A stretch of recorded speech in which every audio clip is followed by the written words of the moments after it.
Hey, business owners, Matt Plapp, and I have an email marketing story I want to tell you.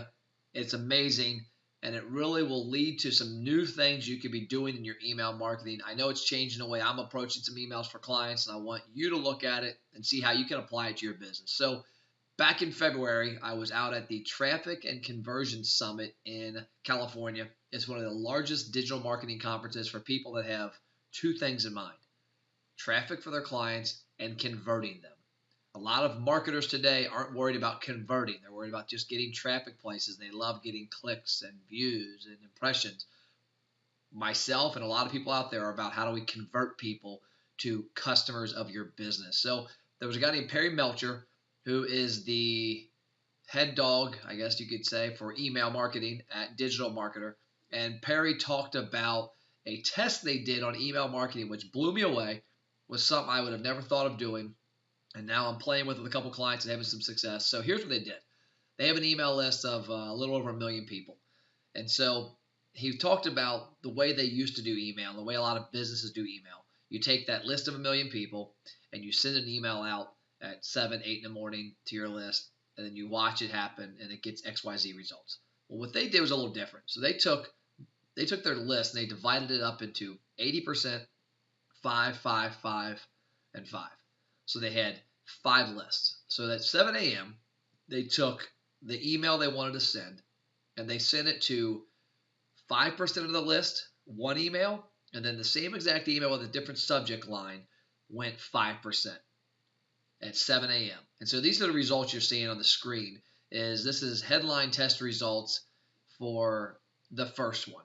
And it went through and they had, you can see, mailed 50,000 on A and B. The open rate was lower on A, higher on B. Click-through rates were about the same, a little higher on B. You can see the bottom line, the revenue was significantly higher with regards to what they were selling.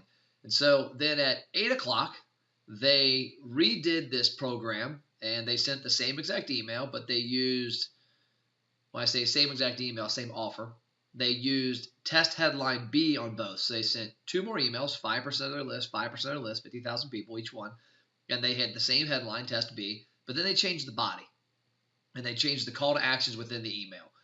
They sent that out. They had great results. They then at 9 o'clock took the best subject line from the 7 o'clock email, the best body from the 8 o'clock email, and they sent the email to the remaining 80% of their list. And they had great results again.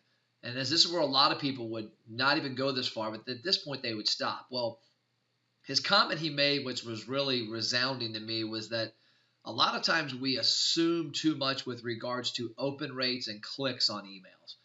And what he was talking about is that a lot of times we'll send an email at 8 a.m. or 9 a.m. or 10 a.m.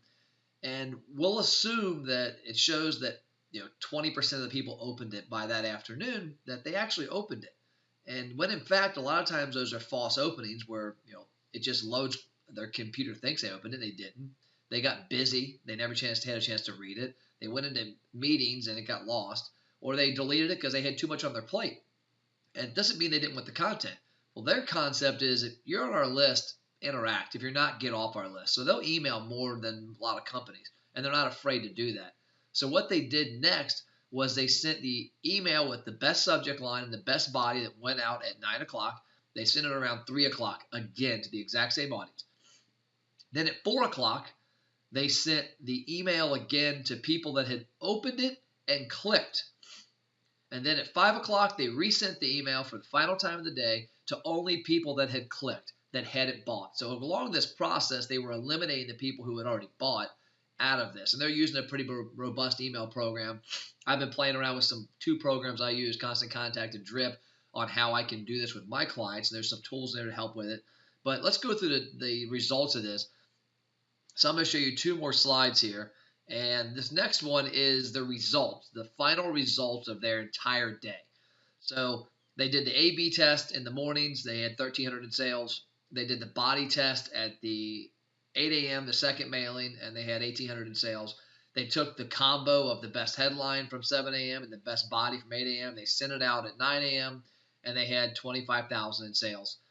Then in the afternoon, they resent it to everybody, like we talked to the people who had opened it, or had everybody actually. in the afternoon and got 13,000 in sales. And then the last email was to people who had clicked and opened it but had not bought.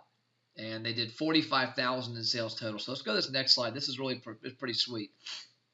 So this shows if they had just sent out email number 1, same subject line, same body, one time at 7 a.m., they would have had 1.2 million emails went out, 78,000 open. They would have had 9,800 clicks, 598 sales. They would have had $11,930 in sales. Instead, they took extra steps and they tested the subject line, the body, and then they hit people again in the afternoon, and they hit the people who clicked and opened again in the afternoon. 45,000 in sales, 380% increase. So they went from 11,900 to 45,000. So here's my question to you. When you're doing your email marketing for your business, whether you're selling something online, whether you're selling coaching, whether you're selling restaurant food in restaurants, what are you doing to test out the effectiveness of every email that goes out with a call to action?